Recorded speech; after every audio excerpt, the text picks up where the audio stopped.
शिवसेना पक्षप्रमुख उद्धव ठाकरे यांनी स्पष्ट सूचना चंद्रपूरच्या आमच्या पदाधिकाऱ्यांना दिलेल्या आहेत। एक वेळ विरोधी पक्षात आपल्याला बसावं लागलं तरी चालेल, पण भारतीय जनता पक्षाला मदत होईल किंवा भारतीय जनता पक्षाची सत्ता स्थापन होईल अशा प्रकारची कोणतीही पावलं किंवा भूमिका आपल्याला घेता येणार नाही। त्याच्यामुळे भूमिका स्पष्ट आहे। सर, संभाजीनगरामध्ये अंबादास दानवेंनी असं म्हटलं की महापौर उपमहापौर पदाच्या निवडणुकीमध्ये शिवसेनेची भूमिका तटस्थ राहण्याची। हा पक्षाचा निर्णय आहे। एका बाजूला MIM आहे आणि दुसऱ्या बाजूला गद्दारांचे पक्ष आहेत। त्याच्यामुळे आम्हाला कोणाच्याही बाजूने जाणं हे मतदारांची बेईमानी करण्यासारखं आहे। त्याच्यामुळे अंबादास दानवे यांनी जी भूमिका मांडलेली आहे ती योग्य आहे। बोलिए। राहुल गांधी आज यांची बैठक होणार आहे, त्यांना बोलू दिलं जात नाही असं वारंवार सांगितलं जाते। काल पण ओम बिर्ला यांनी बैठक घेतली।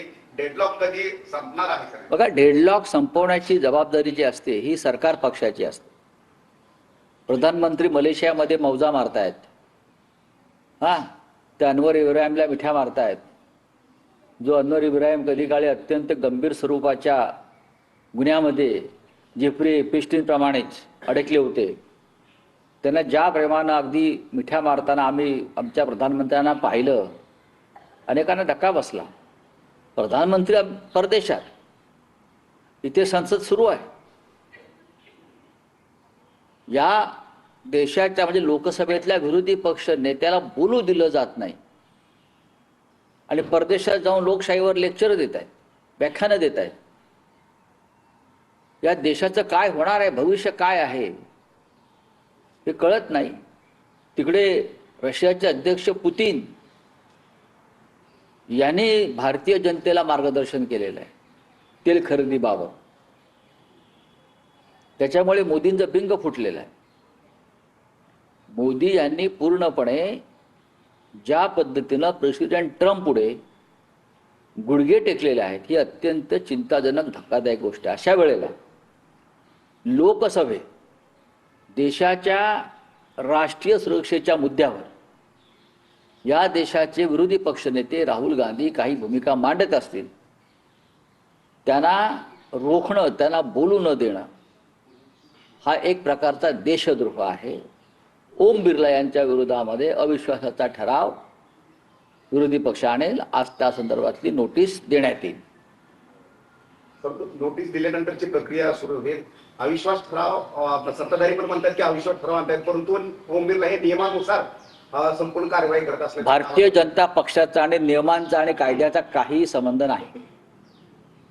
भारतीय जनता पक्ष हा हुकुमशाही पद्धतीनं चालणारा आणि चालवला गेलेला पक्ष आहे। भारतीय जनता पक्षाच्या टाचेखाली या देशाचं सुप्रीम कोर्ट, हायकोर्ट, निवडणूक आयोग सर्व संविधानिक संस्था आहेत। कोणालाही काम करू दिलं जात नाही। हुकुमशाही पद्धतीनं अमित शहा आणि नरेंद्र मोदी काम करतात। नियम, कायदा, संविधान याची कोणती चाड या सरकारला मला दिसत नाही। राहुल गांधी म्हणाले काल ज्यावेळेस त्यांनी लोकसभा अध्यक्षांसोबत चर्चा केली त्यावेळेस त्यांनी कॉपरेशनची भूमिका दाखवली होती। आम्ही जेव्हा सकाळी बैठक झाली खरगे साहेबांच्या कार्यालयामध्ये तेव्हा ही भूमिका आम्ही घेतली राहुल गांधीने की आपण आपल्याकडून सहकार्याचा हात पुढे करू। जनतेपर्यंत आम्हाला संदेश द्यायचा आहे की आम्हाला सभागृह चालवायचं आहे, आम्हाला लोकसभा चालवायची आहे, अर्थसंकल्पावरती आम्हाला चर्चेत सहभागी व्हायचं आहे। ही भूमिका राहुल गांधीने घेतल्यावर ते ओम बिर्ला लोकसभा अध्यक्षांना भेटायला गेले सर्व पक्षांच्या खासदारांसह। पण ओम बिर्ला यांच्यावरती मोदी आणि शहांचा प्रचंड दबाव हे त्यांच्या चेहऱ्यावर आणि त्यांच्या बॉडी लँग्वेजवरून स्पष्ट दिसतंय। त्याच्यामुळे त्यांनी कोणतंही सहकार्य स्वीकारलं नाही। मनोज अरोराचं जे पुस्तक आहे त्यावर प्रकाशनाचं कालच आलेलं आहे आणि गुन्हा दाखल करण्यात आला। त्यांनी सांगितलं की हे आम्ही पुस्तक प्रकाशित